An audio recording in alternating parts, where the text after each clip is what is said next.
Remember all those awesome PD days? Those sessions where people were coming to your school and explaining different ways of doing things and strategies to you, and you looked around to see if everybody around you was nodding. And when you looked around, you noticed the leader wasn't there. So how important could what you were learning be if the leader, even if they had scheduled it for the day, were not there to learn alongside you? Hey everybody, this is Dr. Jones, host of Seeing to Lead, with another episode. And this week, we talked to Steve Ventura. Steve is the president and lead consultant at Advanced Collaborative Solutions. And after my conversation with him, there is one thing that's definitely clear. Steve knows PD. As a matter of fact, Steve knows change and how to work through it and get the best out of it. And he starts with a simple concept. Leaders must be present during PD opportunities because it comes down to modeling. Leaders must learn with people instead of just arranging the leading for them. They need to get out of the back of the room so that others can buy into the value of what's being learned. This helps with the problem that always occurs during initiatives. When an initiative starts, there's a dip. Morale goes down, the struggle's real, and before that dip comes back up, we often abandon the initiative and move to another one. You know what I'm talking about. You've been there. 2 years after one initiative, we scrap everything we've done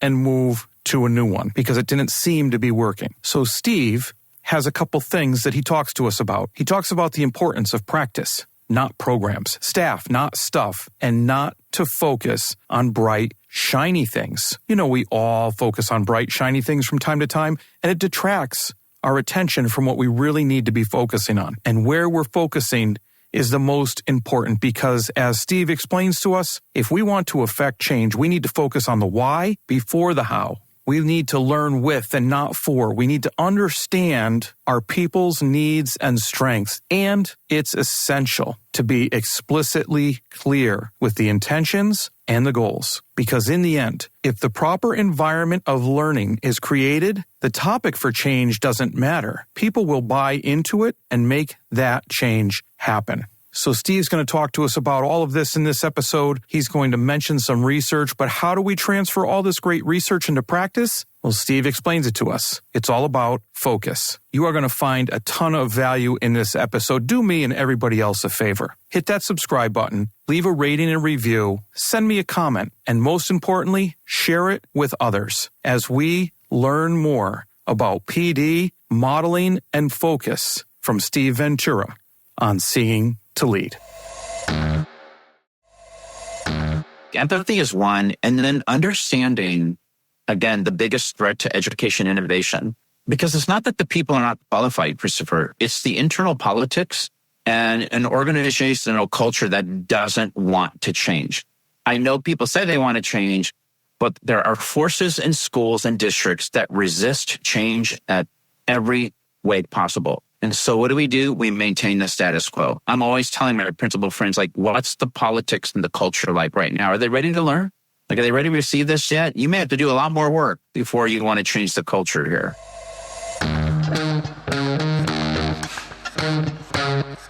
Dr. Chris Jones here, and welcome to Seeing to Lead, a show designed to help leaders increase their ability to effectively support, engage, and empower their staff through intentional practices so that they create an environment where everyone reaches their greatest level of success. On Seeing to Lead, communication rules the day as we hear voices from both teachers and leaders in an effort to examine perspectives, highlight misunderstandings, and provide steps to ultimately bridge the gap between what teachers need and provide through thoughtful dialogue. This show is about amplifying voices, creating understanding, and providing information to help everyone continually improve. I want to personally thank you for taking the time. Now, let's get to getting better.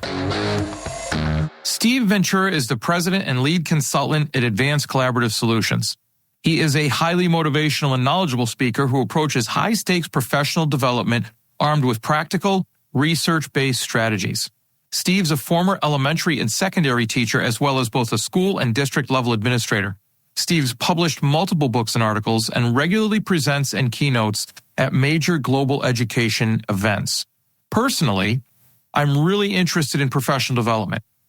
I believe it's such a valuable, underutilized tool in helping improve instruction and student outcomes that we really need to look at what we're doing to make sure that we're doing the right thing. So I'm happy to have Steve on today to discuss that and other important topics as we work to continually improve the educational system. So Steve, welcome to the show. Yeah, Christopher, it's a pleasure to be here. Thanks for having me. Look, Steve, I kind of laid it out in the introduction. Professional development is something kind of personal to me. You are an expert. You're armed with practical research-based strategies on high-stakes professional development. I'm interested in hearing about what that is. And then if you could also start with, because, we like to solve issues, we like to solve problems. What are some of the major issues with a lot of professional development we experience today, and maybe how can we fix them? Well, I think in terms of professional development, Christopher, there's some prerequisites that when I coach leadership teams, principals, superintendents, that have to happen, which means that when we sponsor learning for others as leaders, we must learn with them, not arrange the learning for them. Many of the biggest challenges I have when I come into schools and districts is that the leaders sit in the back of the room with laptops on, and the rest of the people are engaged in the learning. And I'm thinking to myself, how can these people trust their leadership if they don't demonstrate the same ability, consistency, and integrity that we're asking the teachers to demonstrate? This is a crucial role of us coming in to provide training. So we always ask the leaders, where will you be before we get there? In the room, learning? Because the optics are critical for you, and same with the staff. If you're trying to, I always say you're trusted to the degree that people believe in your ability, you have to demonstrate that ability. So no matter what the training's about, the first thing we have to know is if it's teachers and leaders, we know the teachers will be present. We have to make sure that our leadership team is present as well. They tend to multitask during the presentations sometimes. So I just have to very gently remind them, I want you to join us. That's a great, you talk about prerequisites to PD, and I'm sure the listener is going to be happy because you've already dropped a big one. The first bullet point, so to speak, in the notes that I take are on the prerequisites to PD is learn with and not for them. And I think that's so important. We talk about taking our surveys to find out what people need, just-in-time training, but really what you're saying is unless we're involved with that, it's nowhere near as effective as it could be. I agree. And I only learned from my mistakes, Christopher. I was the type of administrator that arranged professional development. I didn't think it was for me. So pretty soon the word got around, in the faculty room that, Steve never attends these things. He just sets it up. And then they were right. It wasn't until I became a superintendent that I understood that my role as an instructional leader was to sit in the front row while everyone else was learning. So when we debriefed at the end of the day, we could create a plan together. And that would be based on how we all learned. And I think that as leaders, when we ask teachers to invest in something, we must make a compelling case for change before we tell them how to do it. So why precedes how? And a good way to get that motivation is to learn with the people on the ground. In fact, there's so many studies that have shown what are the positive effects of instructional leaders when the leaders are seen doing what they're telling everybody else to do. That's so simple, isn't it? It makes so much sense. And you hear that all the time, that people trust leaders that will never ask somebody to do something they're not willing to do themselves. Yeah. What I found particularly compelling or interesting is probably a better word about what you said is you learned that, well, first of all, I love the idea that you learn from your mistakes because, how do we get better? I make a mistake every 10 minutes each day. Hello. So if I'm not learning, how do I get better? But you said you really started to put this into action as a superintendent. And a lot of times with PD, we talk about district level PD, building level PD, and there's shifting sands about who goes to what and who's interested in what. But as a superintendent, that district level PD, making sure that you're going to it, wow, that's awful powerful. Sure is. And honestly, currently, that's the exception, not the rule. When I go out and provide training, these are districts, Christopher, that are investing a significant amount of money to make sure that these initiatives are rolled out with consistency. But I still think that even the biggest districts with superintendents ought to be able to come in and learn with the faculty and teachers. The feedback is immeasurable. It just makes people feel like, okay, we're supported. And this is not another soup of the day. Like, here we go. Here comes another speaker. And so those are some of the things we look for. But as I mentioned before, when I was a superintendent and I was starting to figure out like this vision I had, which was full of clarity, well, I had to be invested in that too. So you mentioned prerequisites, a plural to PD, and the first one was the idea of learning with and not for. Mm-hmm. What's another one? One of the other things is like I always, as well as I do, like I want to invest in the strengths of people. So the people that are really good at analyzing data may not be really good with social emotional intelligence and vice versa. So I have to find the strengths of the people that we're working with. And then I simply want to surround myself with the right people. And then I want to maximize that team. That means that you have to understand your followers' needs. And then all of a sudden, when you can figure that out and crack that code, you literally can start getting momentum. I think that when we're either principals or superintendents or leaders, probably the biggest advantage to leadership is understanding how to drive positive outcomes. So this is irrelevant. It doesn't even matter what the training is about. If you have this prerequisite mindset, you can create and nurture what is worth achieving. That's the biggest thing. Like, is it worth it? Like, I can't have half the staff investing in this and the other half that not. That would be no better than doing it at all. I mean, we either have 80 to 90% of the people invest in this or we don't do it. And I think the other thing I see is the explicit clarity piece. Many teachers are dying for clarity, Christopher. They just want to know, what do you want us to do? It's getting to be that point. And then we show people progressively what is worth doing. So I feel like if you can create that environment, it doesn't matter the topic. What matters is now we have this culture of learning, and then we can introduce, like we do achievement teams or we do teacher clarity, whatever it is. I think the foundation first is what we have to work on. And then my thing is that, if I think the most significant contribution to that impact is giving teachers more time to implement what they've already been taught instead of more program implementation. Then all of a sudden, teachers like, this guy hears us. He gets it. Teachers aren't trying to get out of work. They want to be really effective. But there's no research that says frantic coverage of everything leads to better results. They'd like to go deeper with fewer initiatives so they can see the payoff. The return on investment is learning. And I think teachers are superficially covering everything at the same time. So they don't get to see the growth they deserve. I hope that makes sense. That makes a ton of sense. And actually, because you said something really bold at the beginning of that little piece there. You said that it doesn't even really matter what you're covering as long as you're creating the idea that it's worth it or creating the environment where it's worth it to learn. So I'd love to just sit with that for a minute and talk about that a little bit. So when we're talking about creating positive change and we're talking about developing teachers, how do we go about creating that this is worth it? So so you get that 80% that buys into the change. Right. I think if we expect enthusiasm from teachers, that we have to expect it from ourselves. But the other thing is professional respect and courtesy. Sometimes before we launch into a new initiative, we do have to get some input from the teachers. Like we have to leave our doors open a little wider so they can come in and tell us how they feel about it.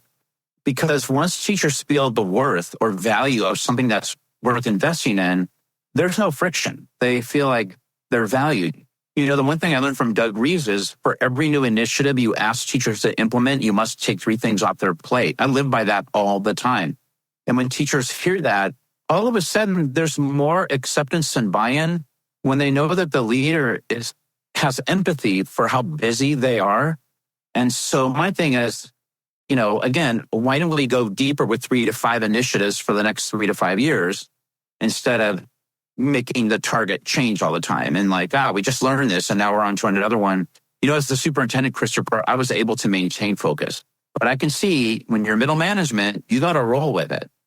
So, kind of a double-edged sword there. But I feel like, those are some of the conditions that have to happen. And I think as a leader, most principals have to have an unusually high degree of situational awareness around them because they need to notice in the moment what's happening in the building, and then they can act on that. So this is something where, you know as well as I do, where people react too late and then we miss the moment to actually capitalize on that. There's so many little intricacies about setting up PD before you actually even conduct the training.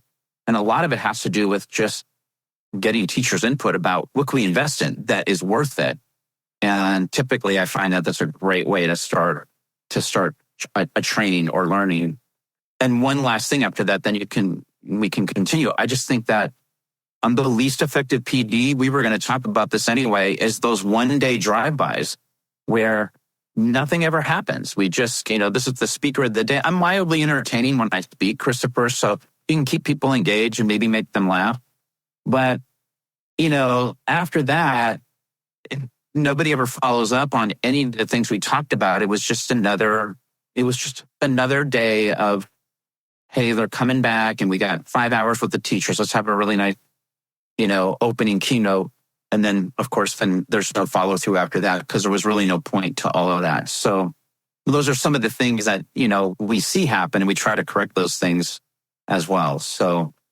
Yeah, I can't even believe, this really baffles me, that there's still a market for maybe a crass way of putting it. I don't know, but there's still a market for those one-day things. Those just, you come in, you do 2 hours, maybe you do an hour breakout session, but then you leave and you're gone. And the check is written and everybody goes on their merry way and nothing comes of it. No, and I feel like, we're you and I are educators, so I'm not a business person. I'm an educator first, and I got into this work. But what's personally, professionally rewarding is doing something and then watching it actually roll out and be implemented.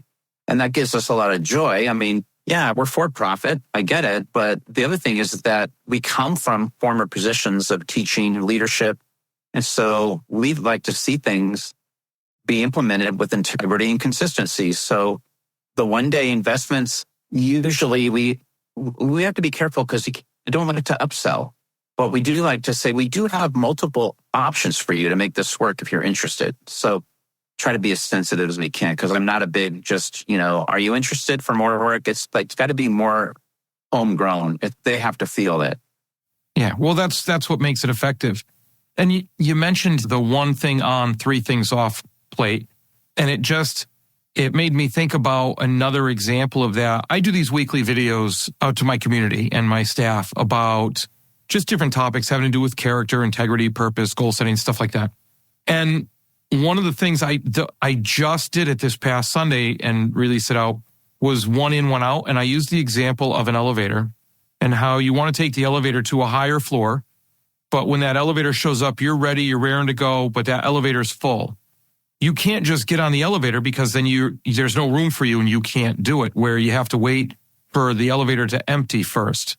So whenever we're doing something, we have to, in our own personal lives, make sure that we're emptying that elevator so that we can actually put more things that we're interested in and go to a higher level with different things. We can't do it all at once.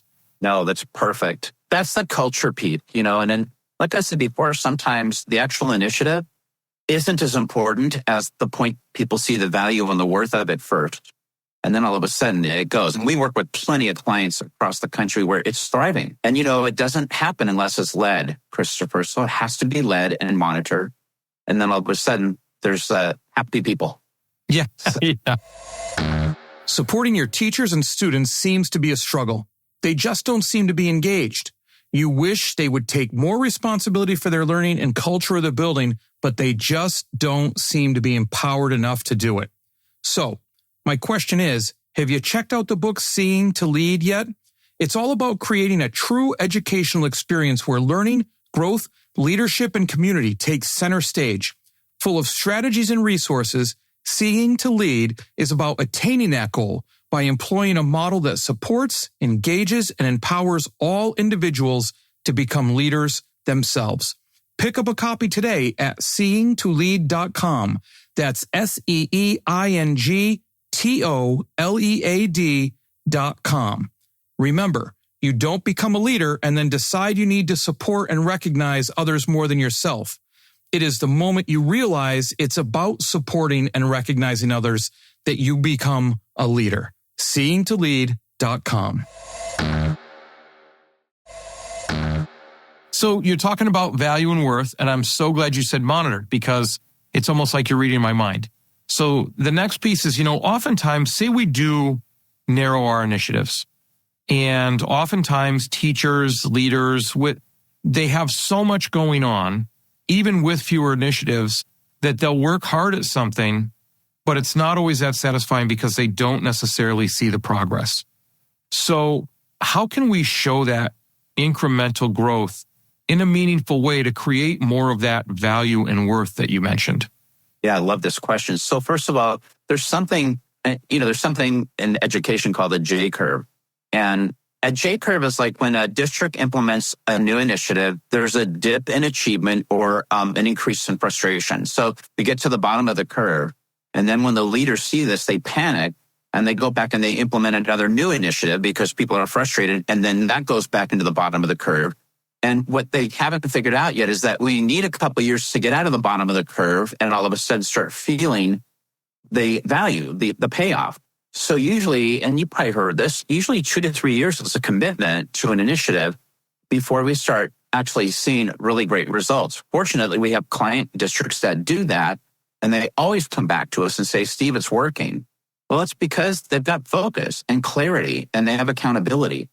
And they are not worried about trying to do a number of things because teachers are very conscientious. If you tell them to do 15 things at the same time, they'll do them, but they won't be that great. They listen. And so I think those are some of the things that leaders have to be really focused in on is how much time should we dedicate to learning a new initiative and giving teachers the time to really work it out instead of adopting another curriculum every other year.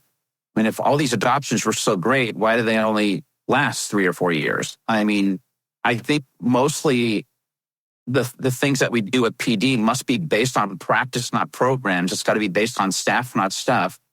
I think the bright, shiny objects thing are not our friends. For every dollar we invest in the competence of teachers and leaders, we're going to net a greater gain in student achievement than if we were to buy another program.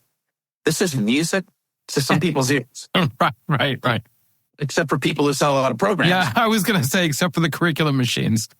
But those, again, I don't want to hop around too much, but I think my thing here is going from this floodlight to a flashlight. And I think once we discover what is the focus, what's the main thing that we need, it should transfer to math instruction, language arts instruction, social studies instruction, because it's just good practice. There is a practice of leadership that can considerably accelerate student achievement. The data's there. I've read it in Visible Learning. There are effect sizes where leaders can help double the speed of progress in their building just by them adopting this leadership profile. And I think once that profile is part of their practice, they just start reaping the benefits of increased levels of student achievement. But it's hard work. I mean, who signs up for a principalship to save time? I mean, you're like, it's like, it's a 10-hour day. It's just a commitment we make. Couple of things about that. So you mentioned the J curve, and instantly I think of that J. So the monitoring and the idea of showing progress so that people find that value, is it almost a marketing issue when you get I'm just picturing you're in the depth of that J and people are like, oh my God, why are we even doing this? Why are we sticking with it? We need something more. How does a leader market, package, celebrate the idea that, no, folks, this is working. We're right on the other side of success with this? It's just data collection and then sharing that data with the staff. And in other words, it wouldn't be any different than a pre and post assessment. If I gave you a pre-assessment and I analyzed the results, I would know straight away what I would have to do differently before I gave you the post assessment. And I think we use that philosophy when we work with our teachers. Like, we need to celebrate incremental growth. We may not be crushing it right away, but if we can actually measure progress through achievement, I mean, maybe we have students that are 30% proficient and we got them to 50%. I know that doesn't sound that great, but 20 percentile points is considered significantly large progress. And I think teachers need to see that we're not only measuring for higher test scores, but we're measuring for greater levels of implementation with incremental progress. And so monitoring is regular and consistent. So we don't wait a whole half a semester to say, oh, and here's how our programs are doing. I would like to see teachers get updates bi-monthly about how well they're doing it, whatever it is, and how much progress they're making. Those things are all measurable. It just takes time for people to actually do that. We could get the help from instructional coaches, assistant principals, district level administrators could help us with this. But I think the monitoring and feedback piece has to be accurate, fair, timely, and understandable so people can see it's working.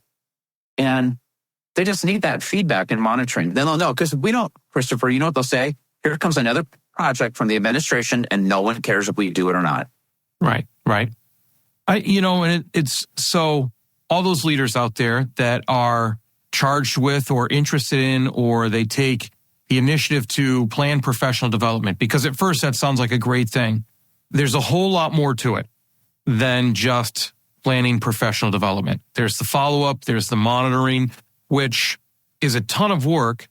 But from what you said, the idea of surrounding yourself with a team that excels at different things, that often takes a different type of leader, where there's almost, and I love that you use this term, leadership profile. That takes a certain type of leader. Can you discuss a leadership profile or what type of leader that takes to be able to do all these things?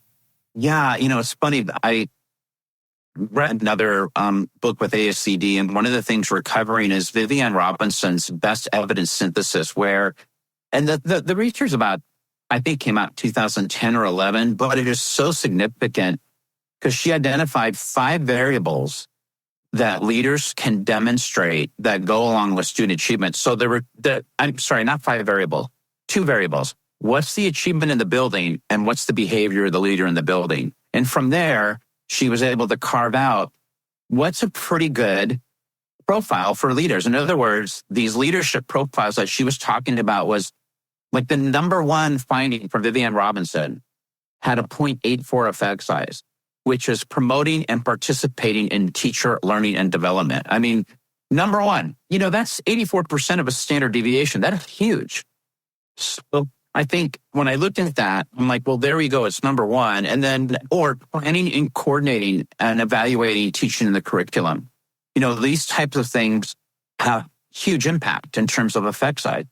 John Hattie did the same thing. He identified the difference between transformational leadership and instructional leadership. Both are great, but instructional leadership had 3 times the impact of a transformational leader, because instructional leadership are people who observe in classrooms, who interpret assessment scores with their teachers, who ensure a coordinated instructional program. These are all high yield, high effect size behaviors, because, Hattie and Robinson did the same. What they did was a control versus treatment study.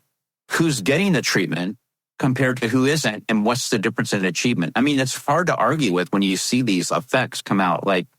So the profiles are out there. And I think there's many of them. People just need to pick the 3 or 4 that they really want to focus on, and then track how many minutes a week they actually do those things. And then all of a sudden they have it. So we have a time reflection log that we use with our training. Like, you need to pick from this list and then record how many minutes you spent doing this week, and then sending it to your entire faculty so they know what you're doing. Like, share them how much time are you spending on being an instructional leader, and they'll be blown away. Like, wait a second, we've never seen this before. Like the principal telling us how many minutes they spent interpreting assessment scores with the teachers. I think it's huge. Now somebody must have just heard a mic drop somewhere, because the idea of that, I can imagine what a staff, I think, okay, so first of all, I'm going to steal that idea, I think, because, well, Ed, you borrow it. Because the idea, I can't imagine what a staff would think if the leader was that transparent and said, hey, this many minutes I spent, that many minutes I spent on that. But even before you get to that is the act of tracking how much you've spent on it, right? We always say that when we're talking about finances. If you want to see what somebody cares about, see what they spend their money on. Well, if you want to see what somebody cares about, see what they spend their time doing. We ask teachers to do this all the time. They have to track their days, their pacing. I mean, if a principal really wanted to turn the page in terms of their leadership trust and their ability, they could record the number of minutes that they spent being highly visible around the school, which is one of the high effect sizes that Hattie wrote about. And I just believe that when we do this, when we show accountability to the people we're leading, I think we change the culture of a building. They're not used to that, Christopher. They're not to that. They're used to be told what to do and not really seeing, well, how much time are you spending, on the thing that matter the most? If you're into administrivia, you'll never double the speed of progress. That's not a high effect size sitting in your office and answering emails. Right. It's a completely different kettle of fish to make it different. So you mentioned one of the things that just really keeps sitting at the front of my brain while we're talking about this is you're talking about these things and I'm like, yes. And you mentioned a lot of Hattie's work. This is all stuff that's been out there. And I mean, it has been out there for 10, 12 years. It's been out there for a decade. So what gives? Why aren't we doing this? I mean, we're a set of educators who are educated, running an educational institution. We've got research. What's stopping us from putting this in action? So first of all, when you think of pre-service programs for teachers or leaders, I mean, these are good programs for universities and colleges, but they really don't get to the heart of some of the issues. I think right now we're asking teachers to do things they don't know how to do. They're not bad people. They're just, they don't know how to maybe use teacher clarity or teach how to analyze text. And some teachers are struggling with that. So, I think we need to do that work with them. But we're also asking principals to do things they have no idea how to lead. And these are good people that stepped up because there was an opening, there was a position, and they want to make it right. But they're struggling a little bit right now. So I think that, we have to create a framework, like what are the best leadership skills that improve school outcomes? And then leaders follow. That's what I do when I coach leaders. Like, what's a good framework for you? Because, the profile is not one size fits all. There are different areas that different leaders need. But I think one of the things we're struggling with post-pandemic is that a lot of people left the field. And we're looking at a new cadre of teachers that are wanting to get kids close to grade level, but they are frustrated with the kids' effort management and the fact that kids have a different quality of learning now post-pandemic if they went through it. And then our principal friends aren't quite sure what to monitor because they get so many different directives from the district office. I always tell principals the 3 most dangerous words a principal can say to your staff is the district says. Like, that's the 3 words. So, because I always say that good leaders don't blame. They work with their staff to come up with solutions on what the district says.